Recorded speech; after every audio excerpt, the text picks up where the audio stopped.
चिराग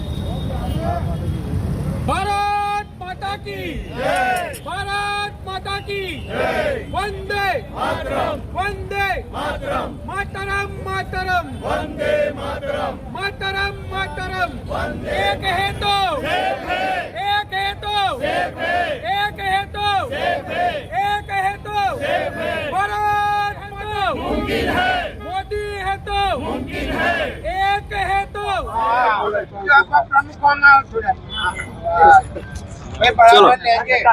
चलो તમે લો આવો પડજો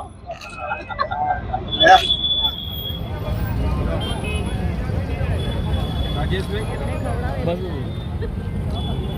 અહીંયા ચિરાગભાઈ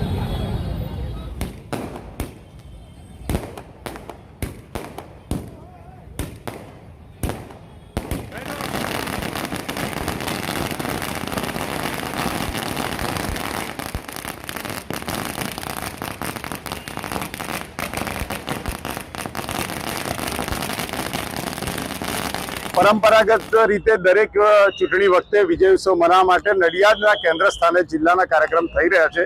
એ રીતે આજે મહારાષ્ટ્રની ચૂંટણીમાં જે પ્રચંડ વિજય મહાયુતિ સરકારને મળ્યો છે, નરેન્દ્રભાઈની આગેવાનીમાં અમિતભાઈ શાહની રણનીતિમાં ભારતીય જનતા પાર્ટીના સૌ કાર્યકર્તાઓની મહેનતના કારણે જેપી નડ્ડાજીના અધ્યક્ષસ્થાને મહારાષ્ટ્રમાં સંપૂર્ણ બહુમતી મળી। તદુપરાંત દેશભરમાં જેટલા પણ બાય ઇલેક્શન થયા તેમાં પણ ભારતીય જનતા પાર્ટીને સંપૂર્ણ બહુમતી મળી। ખાસ કરીને ગૌરવ લેતી કોંગ્રેસની બેઠક પણ ભારતીય જનતા પાર્ટીએ ખૂબ જ સરસ રીતે હસ્તગત કરી છે, જેથી ભૂપેન્દ્રભાઈ પટેલ અને CR પાટીલ સાહેબ પર પ્રજાને વિશ્વાસ છે તે સાબિત થાય છે। તેનો વિજય ઉત્સવ મનાવવા માટે અહીં સૌ ભેગા થયા છે। આગળ હરિયાણાની ચૂંટણી વખતે કહ્યું હતું કે મહારાષ્ટ્ર કી બારી है, એ ભારતીય જનતા પાર્ટીના કાર્યકર્તાઓએ સાબિત કરી બતાવ્યું કે હજુ પણ નરેન્દ્રભાઈના શાસન અને એમની નીતિઓ પર પ્રજાને અતૂટ વિશ્વાસ છે।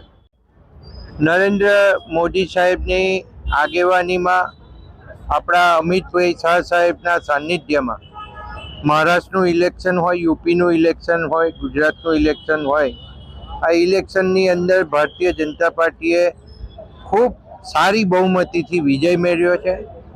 આ જ બતાવે છે અને મોદી સાહેબે જે સૂત્ર આપ્યું છે એક હે તો સેફ હે, એ અહીંયા આગળ સાર્થક થાય છે।